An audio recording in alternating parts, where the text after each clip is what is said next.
All right, last thing we're going to talk about today on D.O.G Talk is Marvel and other comic books that we think would make a really good series. So, joining me again is... Kevin, Wicked Ninja 88. And... Cam, the alleged amateur. All right, and so we'll start with seniority. So what would be one that you want as a Netflix, or I guess even like, well, Netflix is good because they can still be like HBO, Showtime. Yes, they show can. like a lot of blood and Well, I'll lead with one, then I'll let it go on. But my Marvel character that I would really like to see as a Netflix standalone or something is got to be Squirrel Girl. It's got to be Squirrel Girl. And okay. It drives me nuts. But the fact that, I mean, like, literally she rides in on a herd of squirrels, or she'll, like, throw a rabid squirrel at you. Like, it just seems so asinine, but yet, in a big city, it seems so perfectly well placed. That would have to be animated, though. For you! Me, on the other hand, watching some live-action girl just, like, Andale squirrels! And, like, a whole herd of them going, and then, like, it's like a rolling wave of squirrels. Do some of them die? We don't know. Do they just climb over each other and like act PETA as a would have a field day with that. Yeah, right. Were those CGI squirrels the real ones? Could you imagine trying to train that many squirrels? I don't know. They seem to do okay in Willy Wonka. Yeah, that they did. The geese, however, did not do so Yeah, well. the chocolate is what did it. Yeah, it wasn't the chocolate? Yeah. With the almond nuts in it? Or but no, I feel that Squirrel Girl would make an interesting concept. Just because for somebody who doesn't read comic books, they're probably not going to know who Squirrel Girl is. Yeah. If you played Marvel Omega Heroes, you may know her from that, but... We do not speak of the Omega Heroes. You don't speak of it, but that's just because you chose Punisher. You punished yourself with that. But it's an interesting aspect to know that she has the ability to command... thousands of squirrels at one time. And I don't know about you guys, but I'm afraid of a squirrel. Like, if a squirrel comes running at me, I'm running away. Like, I fear them more than dogs. Just a pack of squirrels coming at you. It's scary. All right, Cameron, what would be one of yours? I'd have to choose the Submariner, honestly. Yeah. I mentioned it earlier when we were talking about the Defenders, but... I like him for various reasons, not the least of which is, like, he's like Aquaman, but he's an a-hole. And so you just get all of that fun stuff, you know? And he's got those weird wings on his feet so he can fly, It's comic book logic and it's awesome. So I just think it would be really cool. It's, if they can get the good actor to play him where he's interesting to watch, but at the same time, he's an a-hole, so... Like Ryan Reynolds and Deadpool type. Right, yeah. I was thinking somebody almost more along personality lines of somebody like Hugh Laurie, Ooh, yeah, I can do that. I don't think Hugh Laurie specifically, but somebody like him, In a sense, yeah. Yeah. Well, he could be the voice actor. Like, if they decided to do animated or something. What's with you and animating art? These are our live actions, Nicholas! Weird-ass things that you're suggesting. Mine may have been weird, but his is actually understandable. But I have to agree that it's like an Aquaman, but just a jerk. Mm-hmm. And that's something I like in the Marvel aspect, is that they tend, they have these really awesome heroes, but they're so egotistical. Yep. That's they have deepness. They don't have that one character trait, and they just go on that one character trait till they die. Yeah, but I've always heard the difference between DC and Marvel is DC is gods trying to be human, and then Marvel is humans with godlike power. Yeah. Yeah, that's a good thing. I mean, I think the number one thing, especially when they first announced Spider-Man, the number one thing that people latched onto is that a lot of the comic was about Peter Parker and his struggle in high school and getting the girls and being the nerd. And so people really latched onto that. Whereas when you have Batman, 90% of the time, Batman is Batman. I wouldn't put it across people to not even know that his name was Bruce Wayne for the first couple of years, except for just, if you're actually paying attention. But point being that, like, for instance, like Adam West, how much did you see him outside of his costume? Like, never. Yeah. And it's only now that they decided, okay, we have to take a hint from Marvel and start, who's Bruce Wayne? who is he, and what's he like outside of the cowl. When did you feel that came into play though for the Batman character? Did it come during Christopher Nolan? Did it come during George Clooney? When would you say was the Christian Bale? Bale. So it had to be Yeah, if you look at like how much footage of Batman and everything, even like let's go back to Michael Keaton. Mm-hmm. Even when he was out of the suit, he was still mentally in it. Whereas in Christian Bale, we got to see him as Bruce Wayne, how he became the Batman. Okay, yeah. And then even then, we got to see his struggle outside. And I mean, even though him as Batman, or as Bruce Wayne, he was still Batman in a lot of scenes, especially when he was doing that like research and development and stuff like that in 2 and 3. You still got to see his struggle, and I think that's definitely one of the main reasons they decided to literally break him in the 3rd one, so that you could see his resolve as Bruce Wayne. He wasn't Batman. He was in ratty clothes, and he was just him. And I think that, a lot of people might have saw that as a bad thing, but it was actually a good thing. And, I think that's the main problem with, like, Superman. Superman is this perfect character, and people know him, and he's very iconic, but he's boring as hell. Because he's just not that much to him. Only when they started doing Injustice and we saw this side of Batman that we've never seen before, did it really become interesting. I think that's part of why Smallville was so popular. Right. Was because of, they actually showed Superman as a person. And part of the thing that like people sort of get hung up on Superman and Batman is the fact that like, as people, right? Superman is Superman, right? Clark Kent is his disguise. Yeah. Yes. Right? And it's the same thing with Batman. Batman is Batman. He just wears a Bruce Wayne suit. That's true. Yeah. So, and that's kind of what's, I have to agree with you. Why I think it sort of threw people off on the 3rd Nolan movie, because they were seeing him, with his Batman, determined grit and resolve, but he wasn't in the suit, and so. That's just something that, like, you have to understand about those particular characters. Definitely. Yeah. So, going to me, I'd have to say my choice is Moon Knight. I think he's probably one of the more interesting, Marvel characters.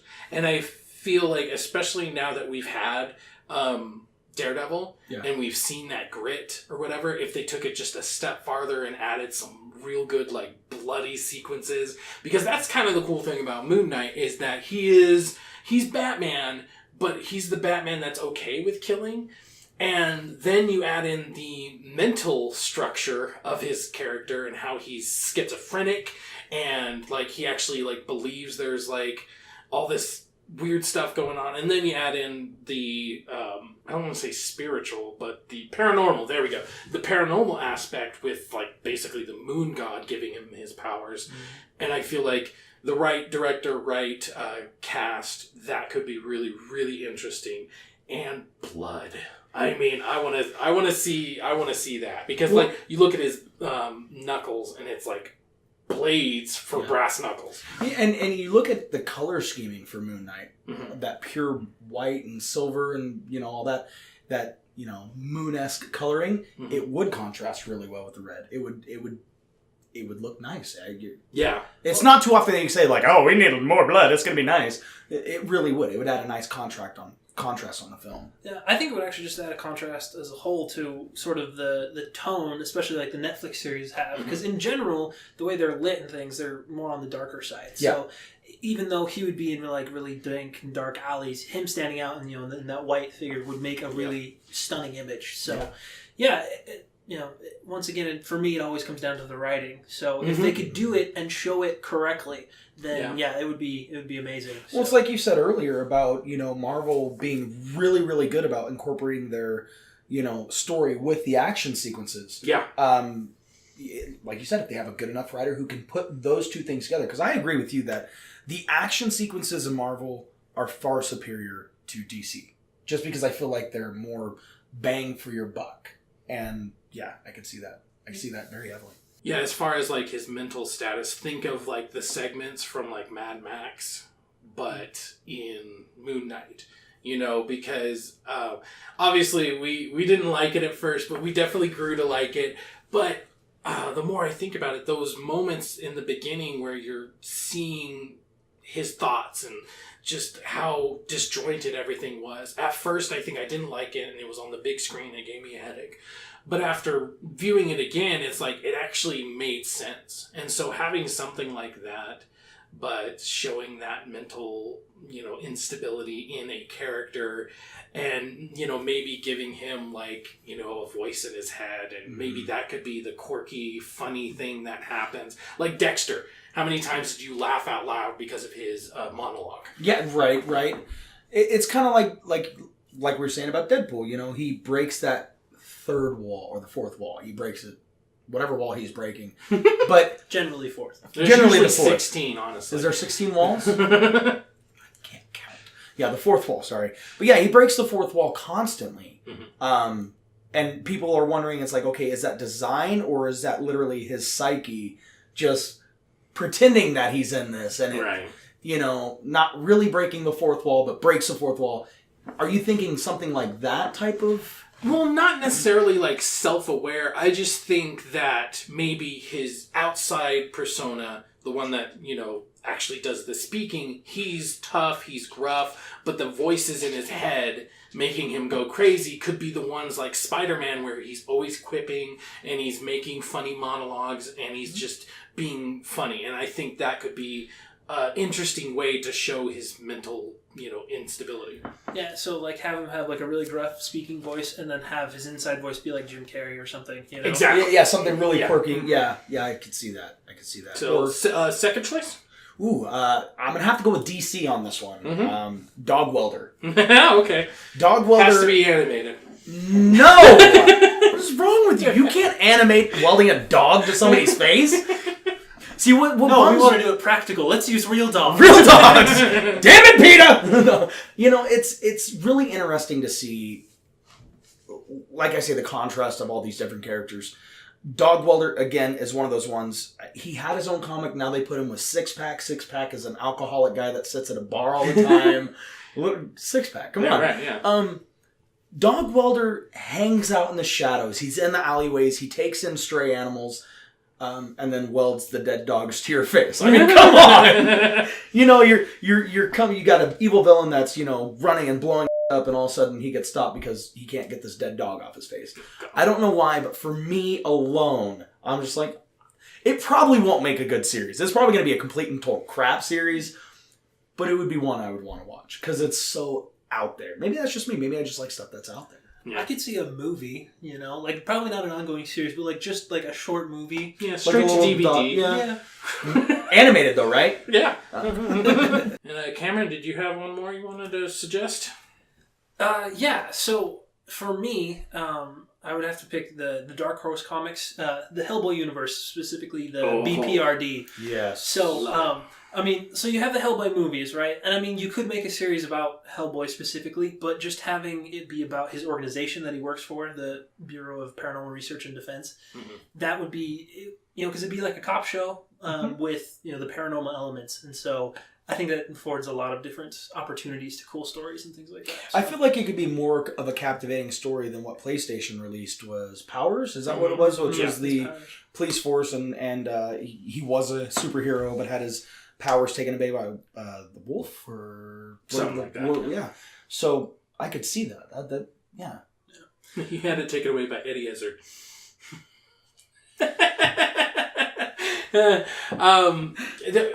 I like that choice because that's actually I think that's actually on one of my top 10s of, you know, series that would make a good series. Well, they do have a comic book series of BPRD. And I mean, what makes it so interesting is the procedural nature of it. And like any procedural cop show, there's always that underlying story in the background that is persistent, and then each show has a different thing. So BPRD has kind of the same thing, but what makes it interesting, just like what makes SVU interesting, is the characters. Now that you say that, it's got to be shot just like SVU. Dun dun! No, but that's what makes it interesting, because instead of focusing in on Hellboy, we're focusing on help me out here. Well, so Abe. I mean, yeah, Abe. so you Abe's have, in it. Abe would probably be main character. You could have Liz in there. She's in there from time to time. Yeah. And then, so from then on, it's just really interchangeable. It would just depend on what they want to do, because there's the thing about the BPRD is they'll bring in people.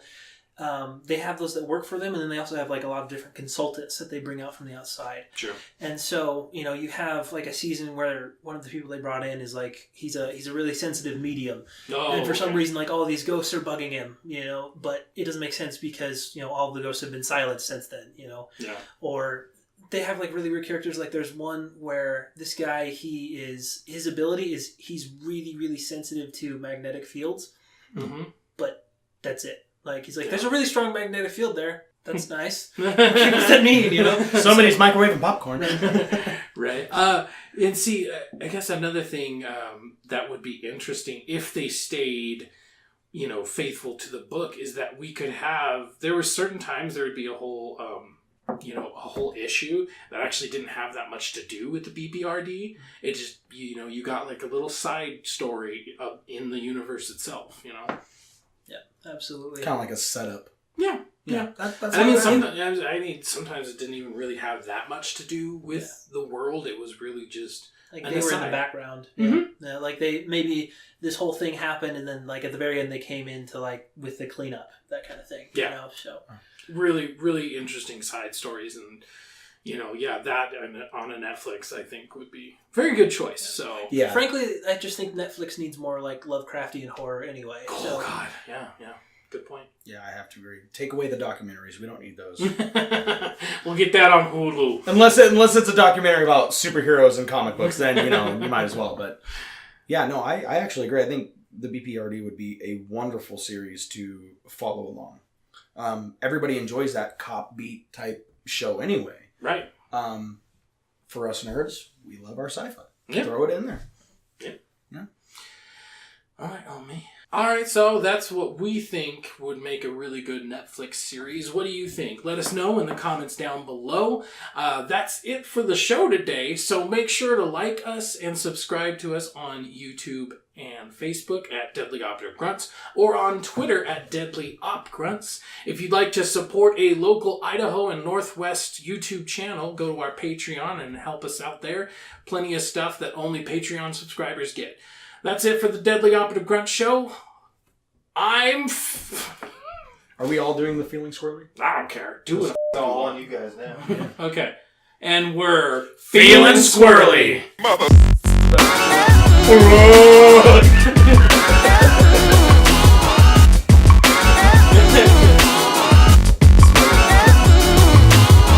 I like how you booted me from the messenger today.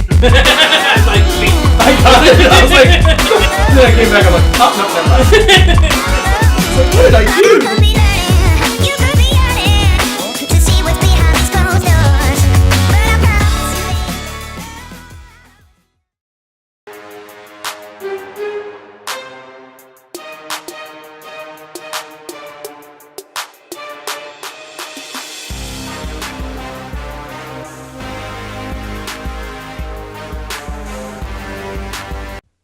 Triple threat.